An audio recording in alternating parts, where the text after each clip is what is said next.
ये एक काल्पनिक कहानी है और दिल को गहराइयों तक छू जाने वाली।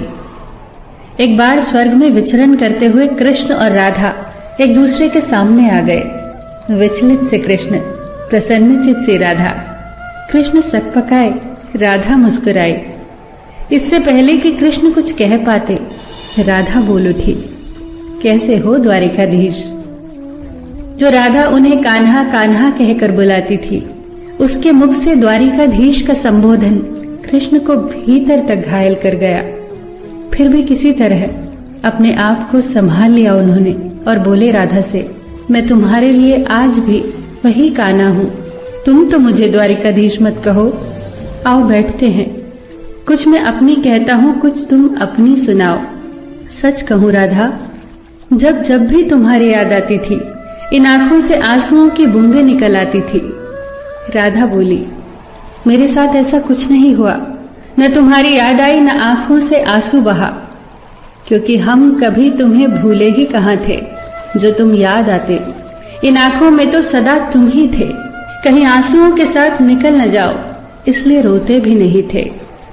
कान्हा, प्रेम से अलग होने पर तुमने क्या खोया, इसका एक आईना दिखाऊं तुम्हें। कुछ कड़वे सच प्रश्न सुन पाओ तो सुनाऊं। कभी सोचा है इस तरक्की में तुम कितने पिछड़ गए। यमुना के मीठे पानी से जिंदगी की शुरुआत की और समुद्र के खारे पानी तक पहुंच गए। एक उंगली पर चलने वाले सुदर्शन चक्र पर भरोसा कर लिया और 10 उंगलियों पर चलने वाली बांसुरी को भूल गए। कान्हा, जब तुम प्रेम से जुड़े थे तो जो उंगली गोवर्धन पर्वत उठाकर लोगों को विनाश से बचाती थी, प्रेम से अलग होने पर वही उंगली क्या क्या रंग दिखाने लगी। सुदर्शन चक्र उठाकर विनाश के काम आने लगी। कान्हा और द्वारिकाधीश में क्या अंतर होता है बताऊं? कान्हा होते तो तुम सुदामा के घर जाते, सुदामा तुम्हारे घर नहीं आता। युद्ध में और प्रेम में यही तो फर्क होता है। युद्ध में आप मिटाकर जीतते हैं और प्रेम में आप मिटकर जीतते हैं। कान्हा, प्रेम में डूबा हुआ इंसान दुखी तो रह सकता है, पर किसी को दुखी नहीं कर सकता। आप तो कई कलाओं के स्वामी हो, स्वप्न दूरदृष्टा हो, गीता जैसे ग्रंथ के दाता हो, पर आपने ये क्या निर्णय लिया? आपने अपनी पूरी सेना कौरवों को सौंप दी और अपने आप को पांडवों के साथ कर लिया। सेना तो आपकी प्रजा थी, राजा तो पालक होता है, उसका रक्षक होता है। आप जैसे महाज्ञानी उस रथ को चला रहे थे जिस पर बैठा अर्जुन आपकी प्रजा को ही मार रहा था। अपनी प्रजा को मरते देख आप में करुणा नहीं जगी, क्योंकि आप प्रेम से शून्य हो चुके थे।